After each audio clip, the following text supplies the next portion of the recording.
Hey, it's Dan Moralez, and this is Homebuyer Radio, episode number 24. This week, what I wanted to talk about was divorce and mortgages, and how it can impact your ability to get a mortgage, whether you're looking to buy a house, refinance a house, or even build a house, the impact that divorce can have on the mortgage process. Now, I should say that I've experienced a divorce, so I have some knowledge and experience in this area, and of course, I have a ton of knowledge when it comes to the world of mortgage financing.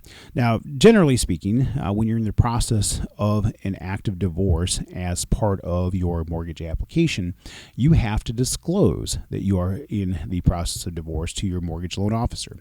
Now, generally, as part of the application, we do ask you for marital status, which normally would be, you're either married, divorced, married, single, or separated, is one of the three choices that you have. Now, a lot of times, if people check the box separated, that's a good indicator that there's a divorce that's either in process or is likely coming down the road.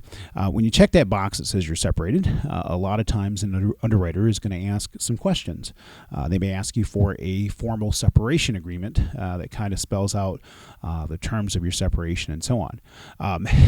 What happens is oftentimes there's not a formal separation agreement. It's just two people that are in the process of separating, and maybe they're headed down the road of divorce. Now, what most people don't realize is a divorce or divorce proceedings are a lawsuit, right? And on your mortgage application, there is a section that asks you whether or not you are party to a lawsuit currently. And oftentimes when people are going through this divorce process, they check the box that says, no, they're not a party to a lawsuit, when indeed they are a party to the lawsuit. So what happens is an underwriter is going to want to know what the terms of the divorce are going to be. So oftentimes as part of your final loan approval, an underwriter is going to want a copy of the final divorce decree to see if there is any contingent liability you have, if there's debts that you're going to be responsible for, is there going to be some form of child support, alimony, are there other financial considerations that can impact your ability to repay your loan. Now, oftentimes when people are going through the divorce process, it's not a fun process, right? I'm somebody who's been there and done that, and I can certainly attest to the fact that it's not a fun process. And in some cases, it can certainly be a combative process where you have, two people with, very different views on life, and it can be difficult sometimes to have cooperation between the two parties.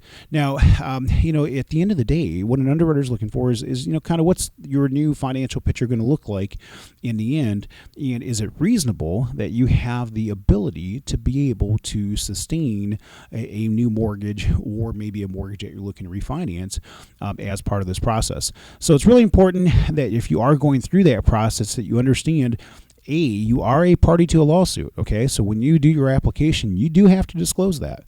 Oftentimes, like I said, people don't disclose that. And oftentimes, in the course of, conversation with clients or in different, pieces of documentation, we can quickly start to put those pieces together. And then, when we do that, then, it could create delays and so on. I guess it brings me to another point. When you're in this mortgage process, just be honest with your loan officer. Don't try to conceal information or hide pertinent financial facts, because truth be told, in the course of gathering documentation of your overall financial picture, we generally can put all those pieces together. And when we can, then what happens is, you could have, delays that could have been avoided if we just would have had some good, honest conversation right up front in regards to where you're at, what you're hoping to accomplish, and, just, I guess, life in general, your financial life, so we can make sure that we're putting the pieces together in the correct manner for you. Now, there are some different considerations to look at when you look at divorce. Two of the biggest ones, of course, would be child support, spousal support, and or alimony, and how those can impact your ability to qualify for a mortgage.